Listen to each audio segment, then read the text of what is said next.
하나님 말씀 창세기 2장입니다. 창세기 2장 1절에서 끝절까지 말씀 교독합니다. 1절 말씀 제가 먼저 받들어 봉독드립니다. 천지와 만물이 다 이루니라. 하나님이 지으시던 일이 일곱째 날이 때마침에 그 지으시던 일이 다 일곱째 날에 안식하시니라. 하나님이 일곱째 날을 복주사 거룩하게 하셨으니 이는 하나님이 그 창조하심에 만드시던 모든 일을 마치시고 이날에 안식하셨음이더라. 너희가 하나님의 성전인 것과 하나님의 성령이 너희 안에 거하시는 것을 알지 못하느냐. 모든 정사와 권세와 능력과 주관하는 자와 이 세상과 오는 세상 일컫는 모든 이름 위에 뛰어나게 하시고 또 만물을 그 발 아래 복종하게 하시고 그를 만물 위에 교회의 머리로 주셨느니라. 교회는 그의 몸이니 만물 안에서 만물을 충만케 하시는 자의 충만이니라. 평강의 하나님이 친히 너희로 온전히 거룩하게 하시고 또 너희 온 몸과 혼과 몸이 우리 주 예수 그리스도 온 영과 혼과 몸이 우리 주 예수 그리스도 강림하실 때에 흠없게 보존되기를 원하노라. 너희를 부르시는 이는 미쁘시니 그가 또한 이루시리라.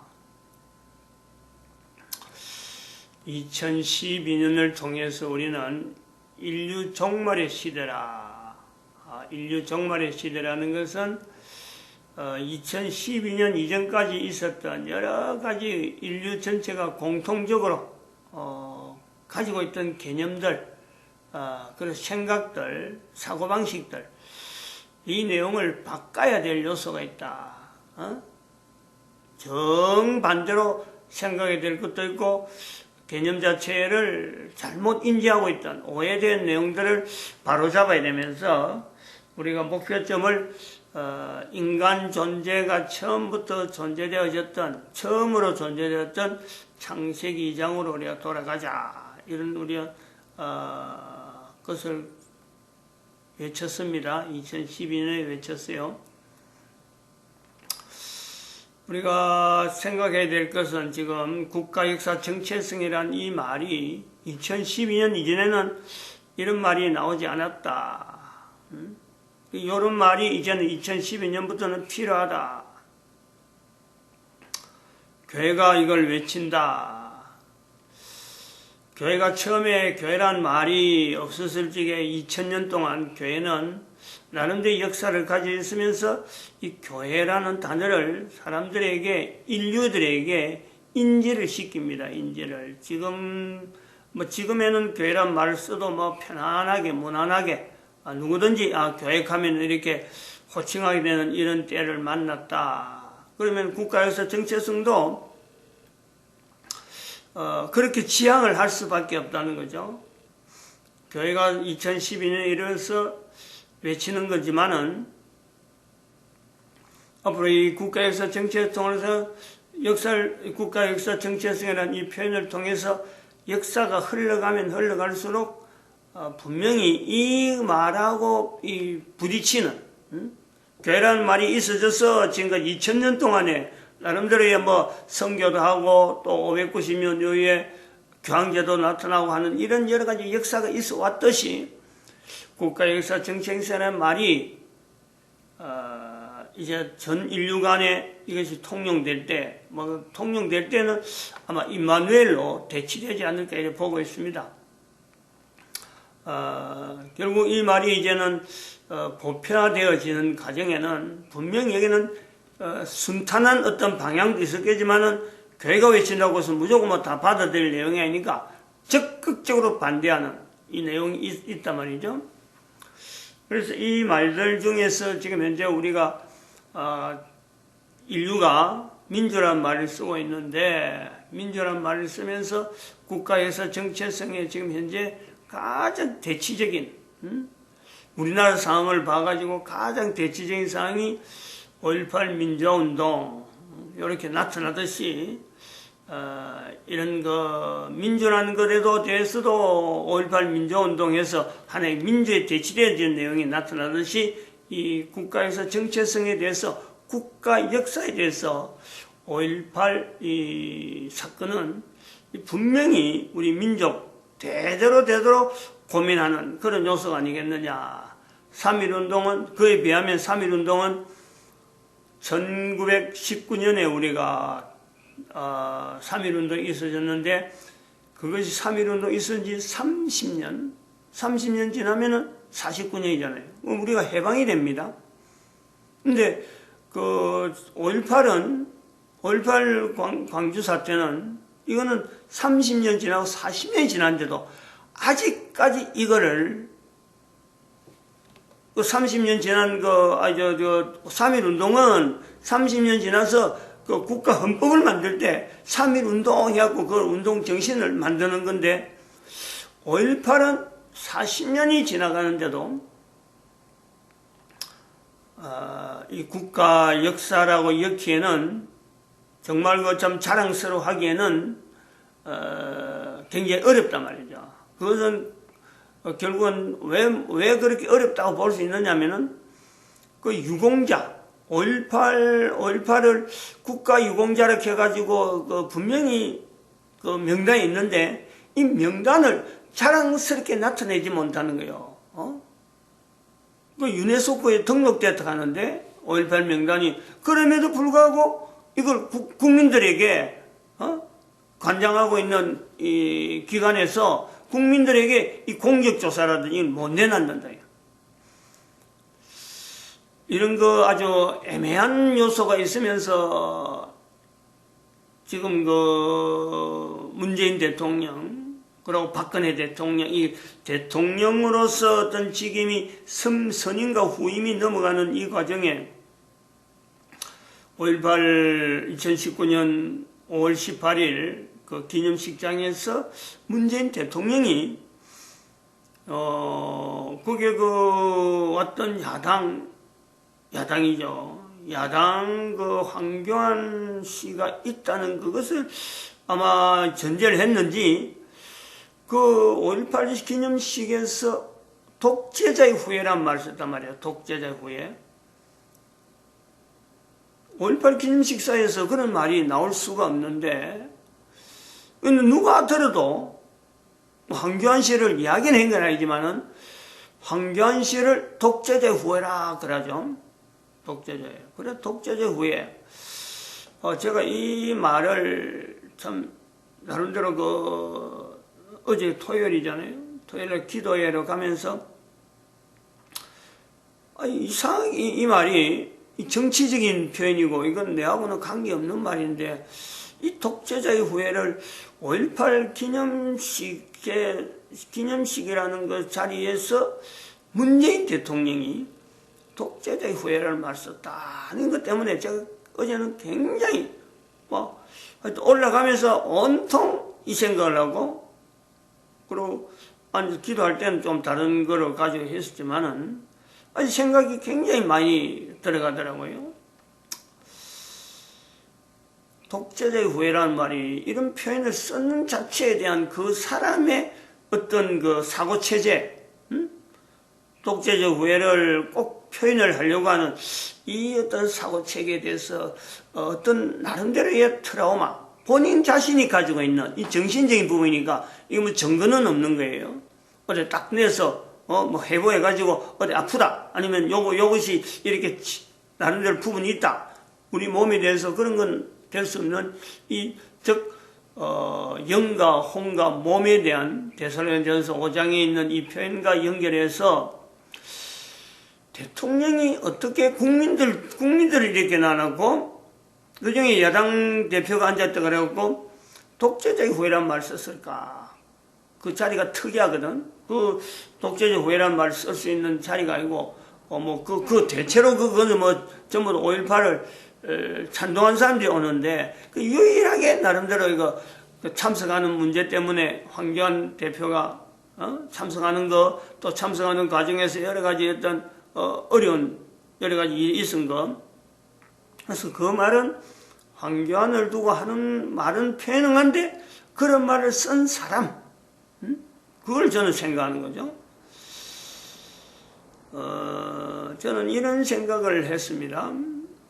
내가 그 유튜브에서 지금 이 내용을 좀 알아야 돼요. 유튜브에서 들은 이야기 중에 하나가 탈북자 중에 대부분 사람들이 탈북자가 좀 안 좋은 그런 사람이 있다. 뭐 그 정도는 안 하고. 근데 탈북자 중에 한 사람이 참 어려운 입장이라 그러면서 그 증언을 한 내용 중에 하나가 자기가 북한에서 그 바라보는 5.18은 이건 뭐 북한이 북한이 저질러 가지고 지금 뭔가 남한하고 이제 완전히 통일되는 그 전략이다. 그래서 5.18이 뭔가 좋은 소식이 오면 우리가 곧 통일이 되겠구나 하는 그런 쪽으로 알고 있어서 그러는데 자기가 13살 때 그 5.18 사건이 일어났는데 13살 때 학교에 누가 전학을 한 사람 왔는데 그 전학 온 사람이 아버지가 없어. 그래서 그 아버지가 없어서 이제 부인이 혼자서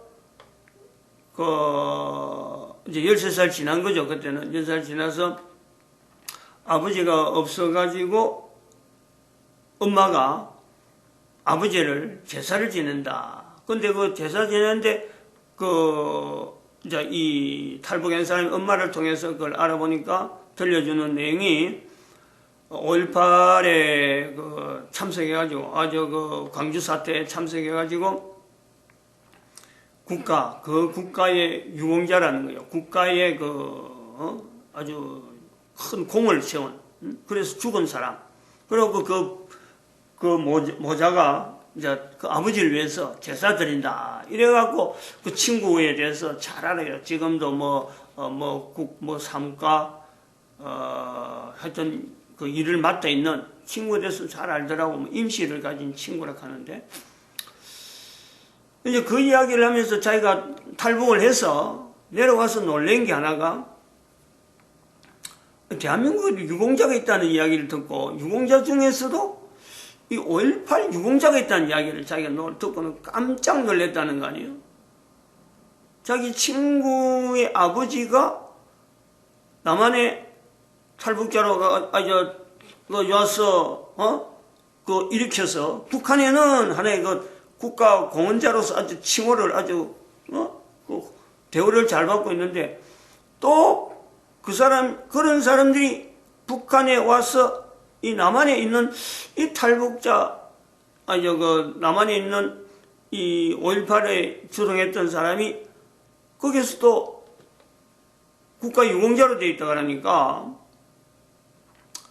자기는 이제 그 이야기가 또 웬 이야기냐면까 그 사람이 남한에 파송된 북한에서 그런 거예요. 남한에 파송된 남파간 집인데 북에 있는 부인이 인질이에요. 인질.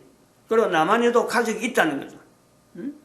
가족이 있는데 그러니까 어디가 본처냐? 북쪽이 본처인데 이 사람이 남한에 파송되면서 북한에 있는 가족들을 인질로 북한이 잡아놓고 남한에 이제는 난파를 했다. 그래서 남한에도 가족이 있다는 거예요. 그래서 그 남한에 있는 가족이 또 국가 유공자다 하는 그런 호칭이 되고 하니까 이 사람이 혼란이 왔다는 거죠.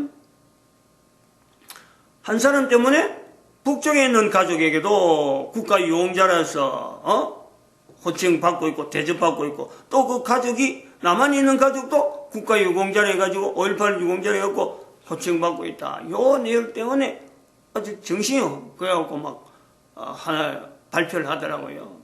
방송 유튜브에서 나와서 그 TV가 대한애국인가 하여튼 무슨 TV인데 유튜브인데 그래서 제가 이제 그 내용을 연결하면서 왜 이 문재인이가 독재자의 후예랄까? 그리고 문재인이가 또 다른 데서 독재자 후예란 말이 나온 끝에 제가 왜 그걸 깊이 생각했냐면 그 말이 나온 것 같고 우리 대한민국 언론에서는 뭐 문재인이가 5.18에 그 당시에 뭐 변호사 시험 칠 때인데 5.18에는 참석한 사람으로 시험 치는 과정에 그 해에 변호사 합격이 됐는데 그런 사람이 5.18에 참석했을까 안 했을까? 당사자가 아닌데 이런 이야기가 나와서 아니다. 5.18에 참석했고 그 부인이 김정숙 여사하고는 그때 그 하나의 남녀 관계가 되었고 데이트 중이라서 자기가 여자가 적극적으로 도왔다는 거죠. 그 변호사 되는데 시험 치는데 국가 법 무슨 시험 있잖아요. 무슨 시험 그 하는데 도왔다는 거죠. 그래서 이런 내용을 갖고 이제 같이 연결해갖고 독재적 후에 그리고 5.18에 참여한 사람 그리고 또 북한에서 또 그 간정했던 그 사람 이야기를 듣고 가만 들으면서 제 혼자 그렇게 생각했어요. 이 사람이 혹시 문재인이가 아버지가 문재인 부모가 문재인을 통해서 또 하나 또 생각하는 그 연결한 건 또 뭐냐니까 노무현 대통령이 죽었을 적에 유서가 남았는데 그 유서가 컴퓨터에만 남아있다는 거죠. 그래갖고는 자녀들에게 뭐 유언이 남았는데 운명이다 받아들이라 하는 거죠. 운명이다 받아들이라. 근데 이 내용은 세 가지를 같이 생각하는 거예요. 운명, 독재자의 후에 5.18이라고 하는 이 내용의 문재인과 관계, 그 다음에는 국가 유공자라고 하는데 한 남자가 가족을 북한에 두고 남한에 침투되어 있는 하나의 북한 군인이죠, 군인. 그런 거죠. 하고 양쪽에 이제는 국가에 유공되어 있는 이 대우. 이걸 갖고 연결할 때 문재인이 이 사람이 과연 정상적인 남한에서 태어나서 남한의 교육에 의해서 주어지는 이 환경 속에서 있었느냐 아니면은 북한에 있는 어떤 부모를 두고 또 남한에 또 부모를 두고 하는 이런 어떤 이중적인 어떤 훈련돼서 남한을 철저하게 나름대로 공작하려고 하는 그런 어떤 후회가 아닌가. 일 수가 없는가. 그리고 또 하나 연결하는 거 김정숙이잖아요. 김정숙 어제 이야기가 어제 김정숙에 대해서 제가 어제 그걸 들었네. 할아버지가 김정은의 할아버지가 김정숙이다. 할머니 김일성의 아내죠. 근데 이 이름이 묘하단 말이죠. 같다는 거죠. 그러면은 이 김정숙의 지금 현재 그 문재인의 부부는 어쩌면 철저하게 운명이라 하는 이 내용에서 철저하게 북한에 의해서 어떤 서로 간에 각자가 철두철미하게 북한에 의해서 훈련되어지는 청춘 남녀가 어떤 남한의 뭔가는 전략을 꾸미기 위해서 조작으로 아니면 운명이라 하는 이 내용을 가지고 서로 간에 남녀의 어떤 사랑이 아니고 순수한 사랑 때문에 아니고 어떤 결합이라 하는 이 내용도 뭔가는 조작되어지는 그런 내용이 아닌가. 이 내용을 좀 생각을 합니다. 그렇지 않고서야 어떻게 지금 김정숙이도 마찬가지지만은 그 다음에 문재인도 마찬가지지만은 대한민국에 대해서 어쩌면 철저하게 딱 저도 김정숙이가 그런 내용을 갖고 할 때 처음에 문재인이 아직 대한민국의 핵발전소를 폐기하는 이 정책을 발표하기 전에 문재인 대통령 취임하고 나서 그 달이에요, 그 달. 김정숙의 행적이 독일로 갔거든, 독일에 가고 반인사, 우리나라에 그러면 반정부 인사죠. 정부 인사, 반정부 인사에 대해서 그 가서 뭔가 그 위치를 바꿔는, 전환시키는 그런 일을 하더라고. 그래서 난 처음에, 아니, 왜 대통령 부인이 왜 저런 자리에 왜 취임한 지 얼마 안 됐는데 왜 혼자 가가지고 저런 일을 하지? 아직 의아하게 생각했어요. 그래서 이 흔전적을 이번에 황교안 씨하고 그 5.18에서 악수하는 그거는 여자니까 그렇지 하고는 사실 그걸 넘기려고 했는데, 이 한 남자가 북한에서도 공적자고 남한에도 5.18 유공자로 이렇게 등록되어 있는 가족을 남기는 이 내용을 할 때, 우리나라의 강주 지역 근처는 지금도 있지만 5.18 할 때에 김대중이를 도왔던 수많은 사람들의 그 자리가, 그 사람들이 결국에는 북한에 거주하고 있으면서 남쪽에 이미 파송되었다. 이미 남한에 오랫동안 거주하고 있던 이 북한 공작원이 내통되었고, 그리고 그들이 또한 자식들이, 후대 자식들 있고, 그때들만 있는 게 아니고 또 다른 데 있는 강주뿐만 아니라 부산이나 다른 여러 지역에, 특히 속초 지역도 그런 게 많이 있다고 우리가 이야기 듣는데, 강원도 속초예요. 대한민국 전국의 곳곳에 이 어떤 공작을 위해서 이 세대를 철저하게 훈련시키면서 거기다 언어를, 그 사람들이 아마 암호가 아닐까 싶어. 암호가, 운명이란 말 자체가 암호가 아닐까 싶어요. 이거는 주체 사상의 다른 말, 새로운 말이죠. 그러니까 김일성이 시키는 일은 부부관계든지 뭐든지 간에 남녀 결혼 문제가 아니고 죽고 사는 문제를 전체가 받아들이는 하나의 그 자체는 그래야 김일성의 어떤 말 자체를 절대적으로 하는 그 명령이죠, 명령. 운명 자체를 명령으로 보는. 그 명자가, 운명할 때 명자가 명령할 때 명자와 같은 거예요. 태어나면서부터 주어지는 명령이다, 이런 뜻이죠. 풀어보면 그렇게 되죠. 그 주체사상을 나름대로 표현하지 못하고, 그 다른 말로 하면은 운명이다, 김일성의 명령이다 하는 그 표현이 아니겠느냐 하는 것을 우리가 봅니다. 그래서 이 5.18, 제 혼자서 여기서 이미 다른 사람들도 그래 생각나는 게 있을지 모르지만은, 여기서 남긴 자료에는 지금 5.18 사건은 5.18 북한 공조, 5.18 김대중 북한 공조 내란 사건, 요 단정을 합니다. 그러면서 그 당시에 있었던 북한군 600명은 따로 놔놨고, 침투하는 방법은 여러 가지 왔다는 설은 또 이야기하는 사람 많는데, 그거 놔놨고, 총기를 탈취할 때, 총기를 이동할 때에 있었던 부역한 사람들, 이 사람들은 이미 오래전에 북한에 고정간첩이죠, 고정간첩.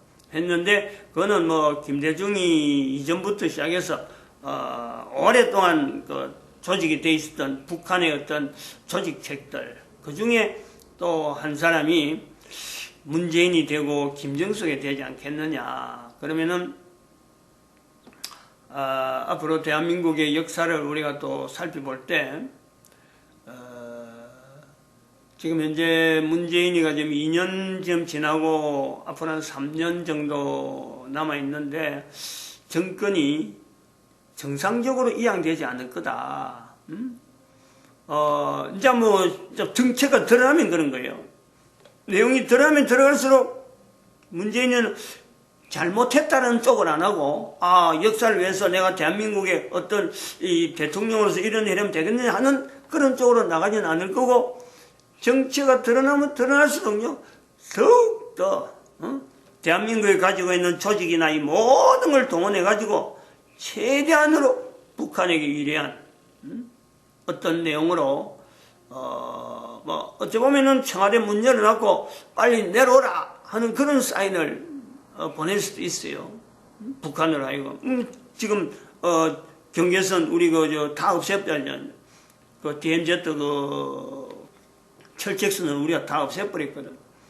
다 없애지 않았지만, 무슨 그 군사 합의석 해가지고는 그거 없애버렸단 말이에요. 그쪽으로 해갖고 뭐 얼마나 내려올 수 있도록 지금 현재 해나는 이런 상태를 통해서 대한민국 경제 뭐 몰락되고 이런 건 신경 안 쓰는 거예요.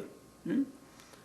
이게 왜냐면 문명으로 받으니까 노무현을 죽인 것도 분명히 볼 수 있어요. 노무현을 죽인 거 막연하게 생각했지만 이 운명이라고 한 거는요, 이거는 죽인 거예요. 죽인 거. 누군가가 죽였어요. 그거는. 누가 죽였다는 말은 단적으로 말 못하지만 누군가는 죽였어. 그렇지 않으면 운명이란 말 쓸 수가 없어요. 운명이란 말이 의미가 그래요. 건양숙 여사죠. 노무현은 좀 달라요. 김대중도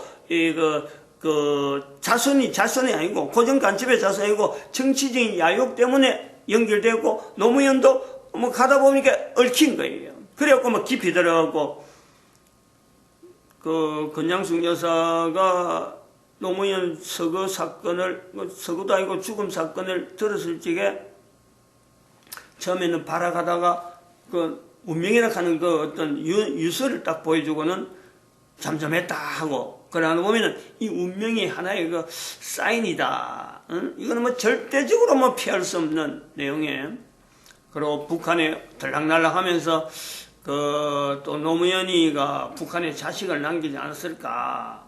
북한에 올라간 남자들에게 대해서는요, 우리 목사들 사이에서 그런 말이 많이 있어요. 목사들은 북한 많이 갔으니까.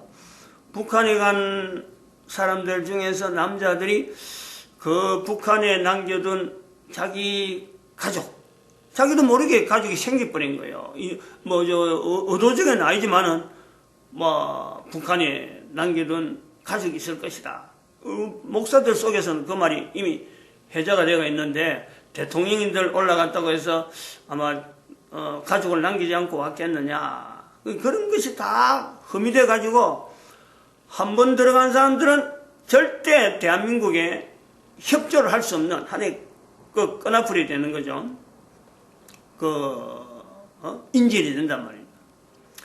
그래, 있을 적에 대한민국 역사는 이 3.1운동이 남기는 30년 후, 40년 후에 100년이 지나면 그 내용이 일정한데, 5.18 민주화운동은 지금은 민주화운동을 해갖고 국가가 그러자 독재자 후예가 아니라면은 5.18에 대해서 다른 말을 쓸 수 없다. 이렇게죠.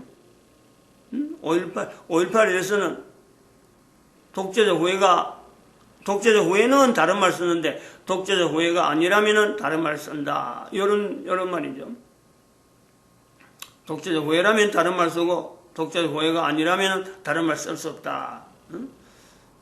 민주화로 그대로 써라. 그거 다른 말을 넣으면 안 된다. 이런 말이에요.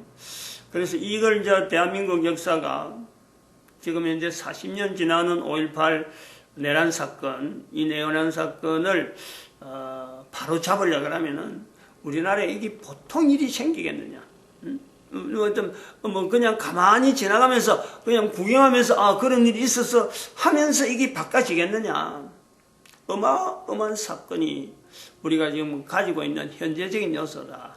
이런 걸 가지고 교회가 지금 국가에서 정체성을 이야기하는 이 내용은 국가 역사에 들어있는 하나님의 역사, 이 내용을 갖고 전체적으로 하나님이 함께 하심을 통해서 온 국민들이, 모든 사람들이 어떤 통일적으로 바라볼 수 있다는 건요. 이거는 어찌 보면 국민이면 국민, 인류는 전체적으로 평강의 하나님에 대한 고백을 할 수 있는 어떤 요소가 되지 않겠느냐. 이것 아니고는 교회가 나타내는 국가에서 정체성을 하지 않으면은 어느 국가든지 항상 그 속에는요, 시한폭탄을 내장하고 있다. 이렇게 봐야 돼. 그만큼 이거는 철저히 철저. 하나님이 함께 하심에 대한 고백을 철저해서 국민들의 안녕, 평안, 이것을 우리가요, 다른 사람들이 알리고 기대를 하게 만들어야지 조작되어지는 대한민국의 3.1운동에 버금가는 반대적인 위치에 있는 5.18 이 사건, 이 호칭에 대한 이 문제, 우리 국민들을 불안하게 만드는 분명한 요소가 현재적이다. 이걸 우리가 아침에 살펴볼 수 있습니다. 마칩니다. 기도드립니다. 할렐루야.